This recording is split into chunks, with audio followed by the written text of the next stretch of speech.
Nearly every video I've done on North African history, especially in relation to the Berber populace, results in strong reactions to say the least.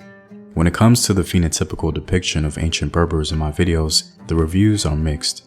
While some acknowledge the diversity of the ancient Berber population, some are convinced that this diversity is exaggerated. Today, I wanted to discuss this topic more in depth.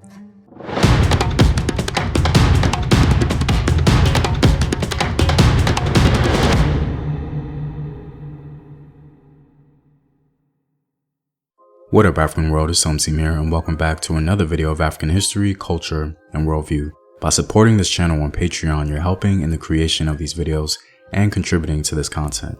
The link to Patreon is in the description box below. To begin, the purpose of this video is not to enforce a particular historical perspective. My desire is to spark a discussion within the diaspora to determine how we interpret the source data. It would help if we engage one another and share sources so that we can bring clarity and understanding. Wherever our conclusion lands, I want it to be a well-informed one. Our focus for this video will be the ancient Berber population, so please keep that in mind and be sure to share relevant information in the comments below. As I mentioned at the start of this video, any mention of Berber peoples or history on this channel has always garnered much debate, especially in reference to the phenotype of ancient Berber peoples. Through my years of research, I've consistently read African, European, and Muslim sources on the ancient Berber population. From my view, these sources all possess the same textual proclivities. According to these sources, the ancient Berber population was phenotypically diverse. Now, depending on your historical interest, one may highlight the blackness of the Berbers, while others highlight the so-called whiteness of them. I say so-called whiteness because even the advocates for that historical approach wouldn't consider the ancient Berbers traditionally white in the way we imagine it today. Yet they wouldn't associate them either with the ancient Black African populations. This commitment to an exclusive or majority Black or white Berber phenotype seems to say more about our modern needs and concerns rather than careful historical observation. Alternatively, however, one may consistently find more proof of a Black or white Berber populace depending on the sources naturally encountered. That is a possibility. So when it comes to the ancient Berber population, specifically one that would ostensibly demonstrate the original phenotype of the Berber peoples, what sources should we look towards? The closest sources we can physically observe and read that describe the phenotype of the ancient Berber population undoubtedly first comes from the Egyptians, the Greeks, and Romans. The first prominent non-African sources comes from the Greeks and Romans. Scholar Frank Snowden tells us the following regarding an ancient Berber peoples known as the Garamantes.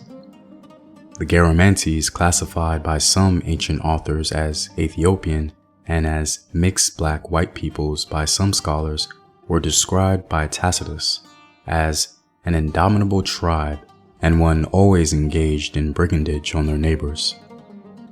Herodotus seems to in part affirm this narrative when he says, "The Garamantes hunt the Ethiopian troglodytes in 4-horse chariots, for the Ethiopian troglodytes are the swiftest of foot of all men of whom we have heard any account given."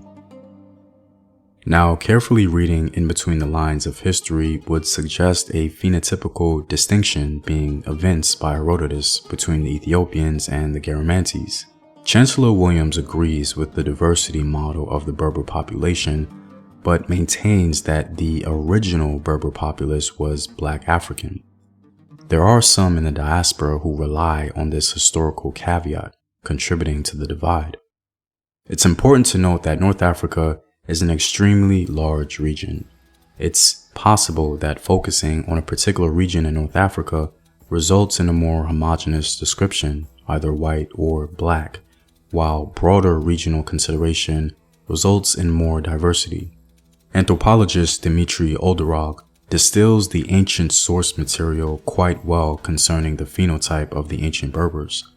Within his statement, he makes a salient reference to how Africans themselves portrayed the ancient Libyan population. I think considering a primary African source in the debate can go a long way. In Egypt, documents and monuments dating back to the Old Kingdom refer to Temehu Libyan peoples with fair skin and blue eyes, and also the darker-skinned Tehenu peoples. Greek historical sources too speak of fair-skinned Ethiopians as well as darker-skinned, more southerly Ethiopians. It seems therefore that the ancient population of Libya was made up of different races. Thus we find one Roman author saying that some of the Libyans resemble Ethiopians, whilst others are of Cretan stock. Old Kingdom Egypt is not only one of the earliest African states in history, but one of the earliest civilizations in human history. This is undoubtedly the earliest documented evidence we have of at least one group of Berber peoples known as the Temehu or Tehenu. In this primary source, Africans themselves tell us that this group of people were diverse, some apparently even having blue eyes. We're also told by the African source that dark-skinned Tehenu were a part of the populace as well. This source is affirmed further by non-African sources from ancient and medieval writers. If we want to determine the foundation for our historical approach, I think the original African source should serve as our starting point. Understandably, this one source is not a conversation stopper or unassailable proof, but I'm hoping that it will act as a cogent guide in our discussion and inform us of the earliest source material we have regarding the topic. I'm really interested in hearing what you guys have to say and what sources you can contribute in the discussion.